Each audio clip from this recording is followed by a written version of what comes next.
अकोट शहराच्या ठाणेदारपदी अमोल माळवे यांनी पदभार सांभाळताच अकोट शहर पोलीस स्टेशनला अधिक चांगलं बनवण्याचा प्रयत्न सुरू केला.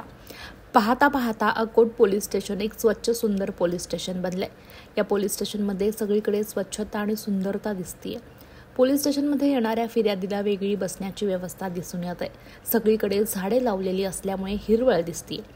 पोलीस स्टेशनमध्ये एक सुंदर हिरवा बगीचा सुद्धा तयार करण्यात आलाय. जप्त केलेल्या वाहनांसाठी एका वेगळ्या जागेची व्यवस्था करण्यात आली. पोलीस स्टेशनमध्ये एक मंदिर सुद्धा आहे, तिकडे चांगली सफाई दिसत आहे. पोलीस स्टेशनमध्ये झेंडा वंदनासाठी सुद्धा छान व्यवस्था केली आहे. अकोट शहर पोलीस स्टेशनमध्ये एक पोलीस वसाहत सुद्धा आहे, जिथे शांतता समितीचे कार्यक्रम होतात आणि ज्यामध्ये अनेक कार्यक्रम होतात. अकोट पोलीस स्टेशनमध्ये स्पोर्ट्स संबंधित सामान सुद्धा उपलब्ध आहे. शहर पोलीस स्टेशनचे ठाणेदार अमोल माळवे यांच्या मार्गदर्शनात शहर पोलीस कार्यप्रणाली अगदी व्यवस्थित सुरू आहे. पोलीस स्टेशनचे कर्मचारी कोणत्याही अडचणीत असलेल्या व्यक्तीला मदत करताना दिसतात. अशा सुंदर पोलीस स्टेशनची दखल वरिष्ठ अधिकाऱ्यांनी घेऊन त्यांना सन्मानित करावं अशी प्रतिक्रिया शहरांमधील नागरिक व्यक्त करत आहेत. महादूत न्यूजसाठी जफर खान, अकोट.